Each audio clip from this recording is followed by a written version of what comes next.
দেখুন, যে পরিবারের লোকেরা রাজনীতি করে আসছে তারা ওখানে প্রতিষ্ঠিত রাজনীতিবিদ, মানুষ তাদের চায়। তো তাদেরকে দিতে হবে। তারা আমাদের পার্টিতে আসার আগের থেকেই ওখানে প্রতিষ্ঠিত রাজনীতিবিদ। তাদের একটা বেস আছে, সমর্থন আছে। তো তারা দিলে জিতবে। আর এমন লোককে পার্টি টিকিট দেবে যে জিতবে। তো সেইভাবেই চলে এসছে। অনেকেই এসছে আমাদের পার্টিতে বিভিন্ন পরিবার থেকে। তারা কংগ্রেস থেকে বিভিন্ন পার্টি থেকে শুরু করেছিলেন। তাদের আমরা নিয়েছি। তো তারা জনপ্রতিনিধি হিসেবে ছিলেন, থাকবেন। স্বীকৃতি নেই। যে জিতে আসছে তাকে তো জিতাতে হবে। আমরা কোনো নতুন পরিবারতন্ত্র তৈরি করি না। মোদির পরিবার নাই, অমিত শাহ নাই, রাজনাথ সিং নাই, বাকি যে বড় নেতারা আছেন তাদের দেখুন পরিবার হিসাবে তারা পার্টিতে আসেননি। হ্যাঁ, তার পরিবারে কেউ এলে তাকে তপস্যা করে আসতে হয়েছে, নিজের যোগ্যতা প্রমাণ করতে হয়েছে। ভারতীয় জনতা পার্টি এটাই করবে। দেখুন, আমরা তো ভারতীয় জনতা পার্টি একটা ইলেকশন হলে পরের ইলেকশনের কাজ শুরু করে দেয়। আমাদের যে সংগঠন আছে ওটা একটা অটোমেটিক মেশিনের মতো চলতেই থাকে সারা বছর। সাংগঠনিক কাজ, নতুন করে বুথ তৈরি হয়। আমি নিজে ব্যক্তিগতভাবে এখানে এমপি থাকাকালীন ১ বছরের বেশি সময় ধরে গত নভেম্বর ডিসেম্বর থেকে পঞ্চায়েত ইলেকশনকে সামনে রেখে তখন থেকে আমরা প্রস্তুতি শুরু করেছি। অনেক এগিয়ে গেছি আমরা। তো সেই জন্য সারা ভারতবর্ষে বিজেপি সেভাবে কাজ করেছে। বিভিন্ন সিটকে ক্যাটাগরি করে সেখানে প্রস্তুতি আলাদাভাবে শুরু করেছে। কিছু বিশেষ সিটে হয়তো বিশেষ প্রয়াস করতে হবে, সেজন্য আগে ঘোষণা হয়ে গেছে নাম, কাজ করতেও সুবিধা হবে, কোনো কনফিউশন না থাকে। তো পার্টি সারা ভারতবর্ষে এগোতে থাকে। সেই জন্য আপনারা যেটা বলেন, অনেকে যে প্রেডিকশন করেন অনেক সময় সেটা ভুল হয়ে যায়। তো বিজেপি নিজের পদ্ধতিতে কাজ করছে। বিজেপির ব্যাপারে কোনো সংশয় নাই। পার্টি, সব পার্টি যেটা করে ইলেকশন শেষ হলে, ঘোষণা হলে তারপরে ঘোষণা হয়। আমাদের পার্টি তাই করতো। গত কয়েকটি বিধানসভা নির্বাচনে একটি নতুন প্রয়োগ করেছে।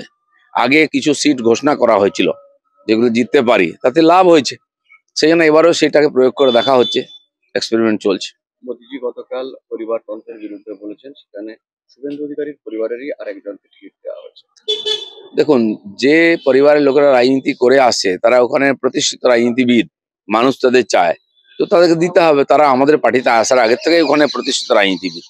তাদের একটা বেস আছে, সমর্থন আছে। তো তারা দিলে জিতবে। আর এমন লোককে পার্টি টিকিট দেবে যে জিতবে। তো সেইভাবেই চলে এসছে। অনেকেই এসছে আমাদের পার্টিতে বিভিন্ন পরিবার থেকে। তারা কংগ্রেস থেকে বিভিন্ন পার্টি থেকে শুরু করেছিলেন। তাদের আমরা নিয়েছি। তো তারা জনপ্রতিনিধি হিসেবে ছিলেন, থাকবেন। তাহলে পরিবারতন্ত্রকে কি পুনরায় স্বীকৃতি দেওয়া হলো না? স্বীকৃতি নেই। যে জিতে আসছে তাকে তো জিতাতে হবে। আমরা কোনো নতুন পরিবারতন্ত্র তৈরি করি না। মোদির পরিবার নাই, অমিত শাহ নাই, রাজনাথ সিং নাই, বাকি যে বড় নেতারা আছেন তাদের দেখুন পরিবার হিসাবে তারা পার্টিতে আসেননি। হ্যাঁ, তার পরিবারে কেউ এলে তাকে তপস্যা করে আসতে হয়েছে, নিজের যোগ্যতা প্রমাণ করতে হয়েছে। ভারতীয় জনতা পার্টি এটাই করবে। হলেও বলি, প্রধানমন্ত্রী এসেছেন পাশের জেলাতে, আরো বেশ কয়েকদিন, দুদিন ধরে নিজের এলাকাতেই রইলেন, কোনো জায়গাতে দেখা গেল না। কেন মনে হচ্ছে যেন জীবটা একটু অনেক দূরত্ব দূরত্ব রয়েছে? না, এর আগেও আপনারা দেখুন গতবারের পার্লামেন্ট ইলেকশন, অ্যাসেম্বলি ইলেকশন প্রচার হয়েছে। অনেক নেতারা এসেছে। আমি তখন তো প্রেসিডেন্ট ছিলাম, তখন সব জায়গায় যাইনি। কারণ পার্টির একটা সিস্টেম আছে, সবার কাজ থাকে।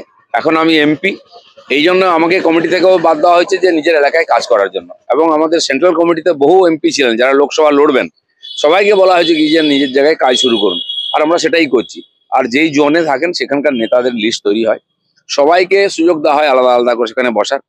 যারা প্রদেশের পার্টির মুখিয়া আছেন, আমাদের সভাপতি আছেন, আমাদের বিধানসভার নেতা আছেন, তারা সব জায়গায় প্রোটোকলের জন্য রাষ্ট্রীয় নেতাদের সঙ্গে থাকেন, বাকিরা নিজের এলাকায় থাকেন। লোকসভা নির্বাচনের আগে মুখ্যমন্ত্রী এই জেলাতে আসছেন, সেই সঙ্গে জনগর্জন সভা হবে নারায়ণগড়ে, একাধিক কর্মসূচি, দেবকে নিয়ে মাস্টার স্কোপ দিতে চলেছেন, মাস্টার প্ল্যান। কি মনে হয়, কি না, নতুন কি করবে টিএমসি? আর করার কি আছে? আর মানুষও ওদের বুঝে গেছে, তাদেরকে যোগ্য জবাবও দিয়ে দিচ্ছে। গত লোকসভায়ও দিয়েছিল, এবারেও দেবে। গতবারে ঘাটাল সিট জিতিনি আমরা, অল্প ব্যবধান ছিল। এবারে ঘাটালও জিতবো আমরা। তো পূর্ব মেদিনীপুর, পশ্চিম মেদিনীপুরের সব সিট বিজেপি এবারে জিতবে। দেখুন, যে পরিবারের লোকেরা রাজনীতি করে আসছে তারা ওখানে প্রতিষ্ঠিত রাজনীতিবিদ, মানুষ তাদের চায়। তো তাদেরকে দিতে হবে। তারা আমাদের পার্টিতে আসার আগের থেকেই ওখানে প্রতিষ্ঠিত রাজনীতিবিদ। তাদের একটা বেস আছে, সমর্থন আছে। তো তারা দিলে জিতবে। আর এমন লোককে পার্টি টিকিট দেবে যে জিতবে। তো সেইভাবেই চলে এসছে। অনেকেই এসছে আমাদের পার্টিতে বিভিন্ন পরিবার থেকে। তারা কংগ্রেস থেকে বিভিন্ন পার্টি থেকে শুরু করেছিলেন। তাদের আমরা নিয়েছি। তো তারা জনপ্রতিনিধি হিসেবে ছিলেন, থাকবেন। স্বীকৃতি নেই। যে জিতে আসছে তাকে তো জিতাতে হবে। আমরা কোনো নতুন পরিবারতন্ত্র তৈরি করি না। মোদির পরিবার নাই, অমিত শাহ নাই, রাজনাথ সিং নাই, বাকি যে বড় নেতারা আছেন তাদের দেখুন পরিবার হিসাবে তারা পার্টিতে আসেননি। হ্যাঁ, তার পরিবারে কেউ এলে তাকে তপস্যা করে আসতে হয়েছে, নিজের যোগ্যতা প্রমাণ করতে হয়েছে। ভারতীয় জনতা পার্টি এটাই করবে। দেখুন, আমরা তো ভারতীয় জনতা পার্টি একটা ইলেকশন হলে পরের ইলেকশনের কাজ শুরু করে দেয়। আমাদের যে সংগঠন আছে ওটা একটা অটোমেটিক মেশিনের মতো চলতেই থাকে সারা বছর। সাংগঠনিক কাজ, নতুন করে বুথ তৈরি হয়। আমি নিজে ব্যক্তিগতভাবে এখানে এমপি থাকাকালীন 1 বছরের বেশি সময় ধরে গত নভেম্বর ডিসেম্বর থেকে পঞ্চায়েত ইলেকশনকে সামনে রেখে তখন থেকে আমরা প্রস্তুতি শুরু করেছি, অনেক এগিয়ে গেছি আমরা। তো সেই জন্য সারা ভারতবর্ষে বিজেপি সেভাবে কাজ করেছে, বিভিন্ন সিটকে ক্যাটাগরি করে সেখানে প্রস্তুতি আলাদাভাবে শুরু করেছে। কিছু বিশেষ সিটে হয়তো বিশেষ প্রয়াস করতে হবে, সেজন্য আগে ঘোষণা হয়ে গেছে নাম, কাজ করতেও সুবিধা হবে, কোনো কনফিউশন না থাকে। তো পার্টি সারা ভারতবর্ষে এগোতে থাকে, সেই জন্য আপনারা যেটা বলেন অনেকে যে প্রেডিকশন করেন অনেক সময় সেটা ভুল হয়ে যায়। তো বিজেপি নিজের পদ্ধতিতে কাজ করছে, বিজেপির ব্যাপারে কোনো সংশয় নাই। পার্টি, সব পার্টি যেটা করে ইলেকশন শেষ হলে ঘোষণা হলে তারপরে ঘোষণা হয়। আমাদের পার্টি তাই করতো, গত কয়েকটি বিধানসভা নির্বাচনে একটি নতুন প্রয়োগ করেছে। আগে কিছু সিট ঘোষণা করা হয়েছিল যেগুলো জিততে পারি, তাতে লাভ হয়েছে, সেই জন্য এবারেও সেটাকে প্রয়োগ করে দেখা হচ্ছে, এক্সপেরিমেন্ট চলছে। মোদীজি গতকাল পরিবারতন্ত্রের বিরুদ্ধে বলেছেন, সেখানে শুভেন্দু অধিকারীর পরিবারেরই আরেকজনকে টিকিট দেওয়া হয়েছে। দেখুন, যে পরিবারের লোকেরা রাজনীতি করে আসে তারা ওখানে প্রতিষ্ঠিত রাজনীতিবিদ, মানুষ তাদের চায়, তো তাদেরকে দিতে হবে। তারা আমাদের পার্টিতে আসার আগের থেকে ওখানে প্রতিষ্ঠিত রাজনীতিবিদ, তাদের একটা বেস আছে, সমর্থন আছে, তো তারা দিলে জিতবে। আর এমন লোককে পার্টি টিকিট দেবে যে জিতবে। তো সেইভাবেই চলে এসছে, অনেকেই এসছে আমাদের পার্টিতে বিভিন্ন পরিবার থেকে, তারা কংগ্রেস থেকে বিভিন্ন পার্টি থেকে শুরু করেছিলেন, তাদের আমরা নিয়েছি। তো তারা জনপ্রতিনিধি হিসেবে ছিলেন, থাকবেন। তাহলে পরিবারতন্ত্রকে কি পুরোটাই স্বীকৃতি দেওয়া হলো না? স্বীকৃতি নেই, যে জিতে আসছে তাকে তো জিতাতে হবে। আমরা কোনো নতুন পরিবারতন্ত্র তৈরি করি না। মোদীর পরিবার নাই, অমিত শাহ নাই, রাজনাথ সিং নাই, বাকি যে বড় নেতারা আছেন তাদের দেখুন পরিবার হিসাবে তারা পার্টিতে আসেননি। হ্যাঁ, তার পরিবারে কেউ এলে তাকে তপস্যা করে আসতে হয়েছে, নিজের যোগ্যতা প্রমাণ করতে হয়েছে। ভারতীয় জনতা পার্টি এটাই করবে। হলেও বলি, প্রধানমন্ত্রী এসেছেন পাশের জেলাতে, আরো বেশ কয়েক দুদিন ধরে নিজের এলাকাতেই রইলেন, কোনো জায়গাতে দেখা গেল না। কেন মনে হচ্ছে যেন জিদ্দা একটু অনেক দূরত্ব রয়েছে? না, এর আগেও আপনারা দেখুন, গতবারের পার্লামেন্ট ইলেকশন, অ্যাসেম্বলি ইলেকশন প্রচার হয়েছে, অনেক নেতারা এসেছেন। আমি তখন তো প্রেসিডেন্ট ছিলাম, তখন সব জায়গায় যাইনি, কারণ পার্টির একটা সিস্টেম আছে, সবার কাজ থাকে।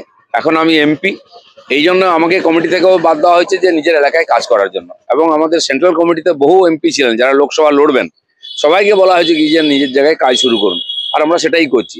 আর যেই জোনে থাকেন সেখানকার নেতাদের লিস্ট তৈরি হয়, সবাইকে সুযোগ দেওয়া হয় আলাদা আলাদা করে সেখানে বসার। আর যারা প্রদেশের পার্টির মুখিয়া আছেন, আমাদের সভাপতি আছেন, আমাদের বিধানসভার নেতা আছেন, তারা সব জায়গায় প্রোটোকলের জন্য রাষ্ট্রীয় নেতাদের সঙ্গে থাকেন, বাকিরা নিজের এলাকায় থাকেন। লোকসভা নির্বাচনের আগে মুখ্যমন্ত্রী এই জেলাতে আসছেন, সেই সঙ্গে জনগর্জন সভা হবে নারায়ণগড়ে, একাধিক কর্মসূচি, দেবকে নিয়ে মাস্টার স্ট্রোক দিতে চলেছেন, মাস্টার প্ল্যান। কি মনে হয়, কি না, নতুন কি করবে টিএমসি, আর করার কি আছে?